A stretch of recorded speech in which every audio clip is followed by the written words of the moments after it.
Kayleigh McEnany, along with Jessica Tarlov, Jesse Waters, Dana Perino, and Greg Gutfeld. It's 5 o'clock in New York City, and this is The Five.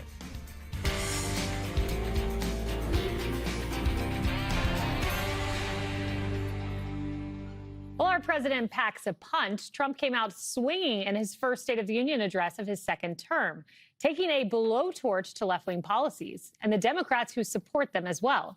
Now, while touting one policy win after another, and buckle up, the whole thing ran about an hour and 48 minutes. Our nation is back, bigger, better, richer, and stronger than ever before. This is the golden age of America. Today, our border is secure. Our spirit is restored. Inflation is plummeting. Incomes are rising fast. The roaring economy is roaring like never before.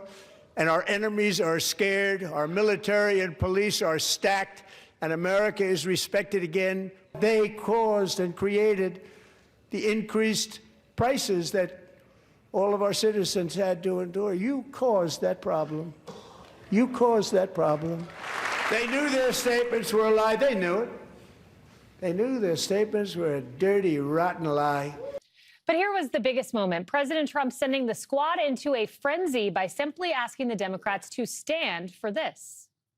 If you agree with this statement, then stand up and show your support. The first duty of the American government is to protect American citizens, not illegal aliens.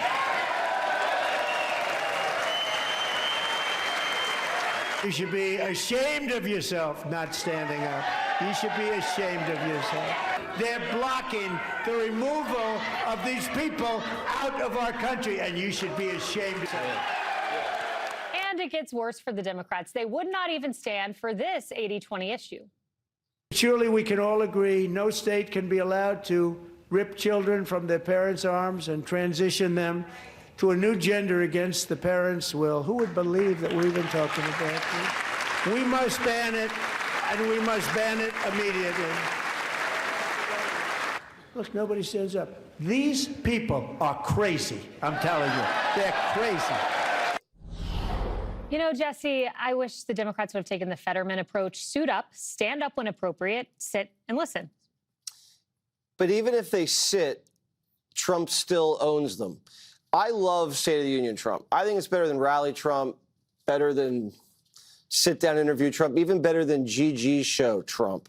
This guy owns this format because there's a physical division right in the middle of the chamber.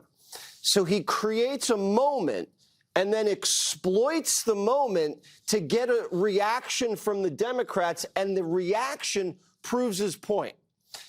He accentuates it so deliciously that the Democrats are baited into going where they don't want to go. And then he says, see, I told you so. You're having government officials transition children behind parents' back, and the Democrats aren't saying no.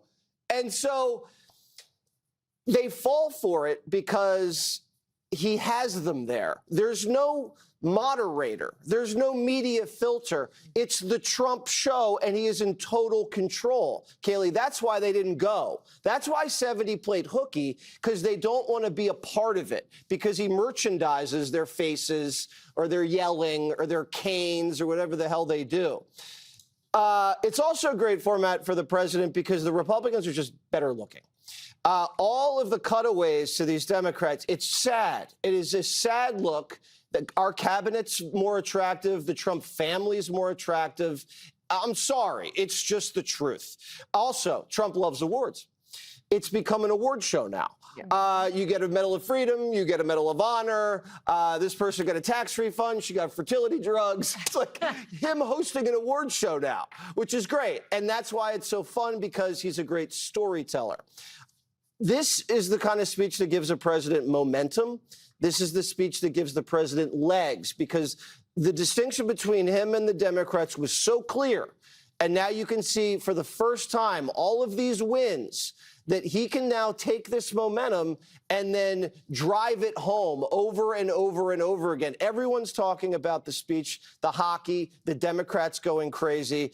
Their problem is if they do clap for common sense stuff, then Trump looks powerful and persuasive on television, and then their base gets angry. And if they sit there like this, when Trump's saying normal things that everybody agrees with, everybody watching at home thinks the Democrats are crazy. So that's the problem. He just makes the points so forcefully. The Democrats are just sitting ducks. Yeah, it's a catch-22 for them. Dana, the CNN Snap poll showed that at the beginning of the speech, 54% of viewers thought that we were heading in the right direction. Now, 64% by the end. So does he make that shift that then carries over into the midterms? I mean, I don't know. I think that for a lot of people, nobody even remembers that he gave a primetime address from the Oval Office about affordability 2 months ago. It just, like, it's, he talks. Exactly. He did. And So, but for tonight, for a few days, for maybe momentum going forward, for ideas, like there wasn't a lot of legislative ideas put forward, and that was fine. What he did do is he spotlighted people rather than policies so much. The policy, of course, sprinkled in, but that doesn't make for a good show. And what did make for a good show was like actually seeing the people who he generally seems to care about, keep in touch with, want to help through their grief, or want to celebrate for their accomplishments, and bookending it with our B block is going to be about the hockey team, and we're going to get there. But then at the end, you have the 100-year-old man who is getting the Medal of Honor from Medal of Freedom, excuse me. I think it was a Congressional Medal of Honor, right? And the First Lady is going to provide him with that. I also thought it was quite remarkable. You had this Venezuelan political prisoner who comes in, surprises his niece, and then they leave. It's like, and he says, have a good time. So, yes, it did become a little bit of a show. I don't know how long it lasts in terms of the good vibes. Because what really matters after State of the Union, I believe, is the follow-through. So the cabinet now has a lot of work to do. So he gave them a few things that were of suggestion, like on prescription drugs, for example. So can you go out and sell that? But I think the big thing that they're going to continue to talk about is the big, beautiful bill. That was the one big, huge piece of legislation that is starting to take hold now, and people will really start to see that in April when the tax returns start to come in, and they will be bigger than they have been before. And you really can't win the midterms in February. You have to kind of assess that more in like April or May. Yeah, and no tax on tips, no tax on overtime. That will all be very telling. You know, one moment that will last, and I can assure you, Jessica, because Republicans will make it last, is when this statement was made, the first duty of the American government is to protect American citizens, not illegal aliens. Stand if you agree with this. Why didn't Democrats stand? Well, I think to Jesse's point that they didn't want to play into the Trump show, and you're between a rock and a hard place. And I was thinking about if I was in that room, my quads would have gotten the most insane workout because I'd be like halfway between standing and sitting. And I mean, I think the State of the Union has far less impact than it used to. I mean, these things happen, and as Dana said, then we kind of move on past them. I mean, the last State of the Union for Joe Biden mattered a lot because it was the proof of life video, right? So we had that for a little bit. But in general, it was kind of any other night, which I think is why so many Democrats felt like they had leeway to go and do something else. And Leader Jeffries said that that was fine. I think that we should institute a rule that any guest of either party, as long as it's not a totally partisan pick, you stand for them and you applaud. If it's someone who served the country, if it's someone who something terrible happened to them or their family, no matter what the president has said about them, like there was no reason that President Trump had to lie about who killed that poor Ukrainian refugee on the North Carolina train, said that she was killed by someone who's here illegally. She was killed by an American citizen who's from Charlotte, North Carolina. That's unnecessary, but that family deserves applause, no matter what's going on. And I think that we should institute that. In terms of Jesse's analysis of the evening, there are a lot of people who did not feel the same way. The Navigator Research was doing dials throughout the whole thing. President Trump went out there, went through his greatest hits, and did not do what his advisors had hoped that he would do, which is to say, I feel your pain. This is a work in process. We've had some wins, but there's more to do. So they showed that the dials went down when Trump mentioned the golden age, that prices are down, America is winning, tariffs, which are just a big illegal tax on American consumers.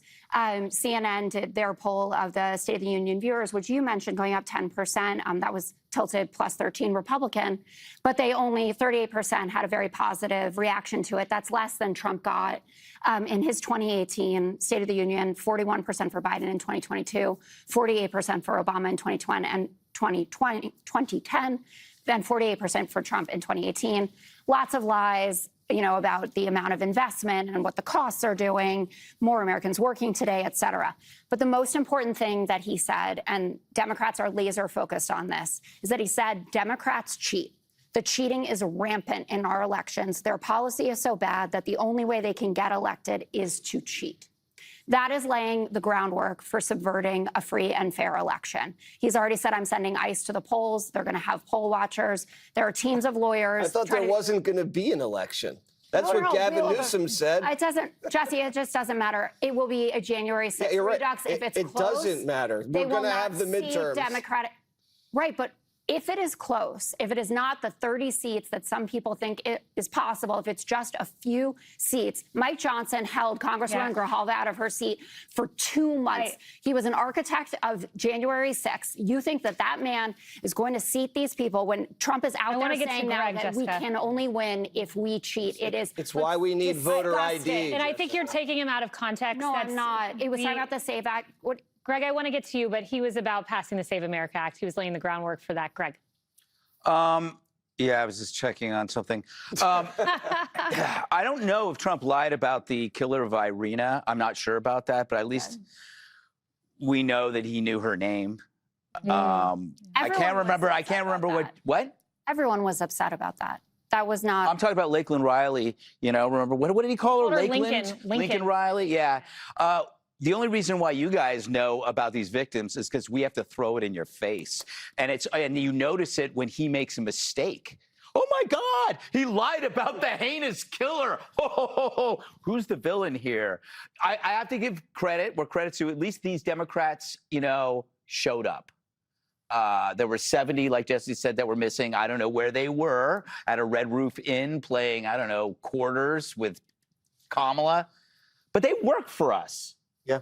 That's their job. Like, what else do you do? They have other things. They see enough of Trump. BS, man. That would be like me skipping the 5 because I found out Shannon Bream is in for Dana. It's like, just because I don't get along with somebody doesn't mean I just skip. Oh, I'm not going to do the show because of. No, I get paid to be here. That's actually. The fact that they think they can do that shows you how little respect they have for the American people. It was almost 2 hours long, this thing. I felt like Trump is like a maitre d' at a restaurant who is so proud of the specials that he's going to go through them, no matter whether you like. I got the veal scallopini. I got the lobster thermidor. I got the quail surf and turf. If you need to lose some weight, we got the Cobb salad. In Ilhan, we have some goat on the menu. He's just proud of everything. And this is the consequence of having so many successes. It's easier just to have 1 or 2, or in Biden's case, have none and just lie. But he's had a mind-numbing amount, whether it's the crime, the border, economy, foreign policy. It's incredible. The equation for me is simple. The angrier and more sullen the Dems are, the more effective and successful Trump's policies are. It's almost like watching that carnival game where you take a large mallet and you hit the lever and it rings a bell. It's like anything Trump says, his success is measured by this explosion of envy and resentment that you see on the other side. That every instance, Dems become like the villain in the climax of a movie where the hero saves the town and gets the girl. The evil conspirator is glaring from a police car window. Sometimes at the end, he'll smile and go, you know what? Maybe he is right after all. But they never will. Trump's figured out the secret sauce. If you want to do America right and own the libs, just succeed.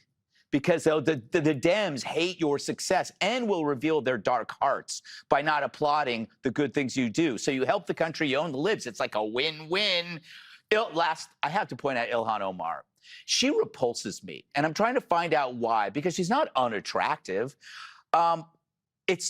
She has an unusual amount and kind of anger. Mm-hmm. She has no right to that level of rage. in the United States of America, the country who gave her corrupt ass a new life. It's not like she's a homeless Vietnam vet who can't get services and should be enraged at the government. She should be kissing the ground she walks on instead of spitting on it. And her anger is also reminds me of the radical who, given power, would destroy you.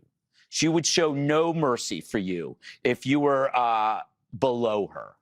Like, the look on her face is somebody who would step on your neck instead of giving you a hand. And that is not the kind of person we should have in our leadership. It's not the type of person we should have in this country. And if we find out that she screwed up on her immigration stuff, she's got to go. Yeah, she should be thanking President Trump for finding fraud in her district, because it's a positive thing. All right, coming up.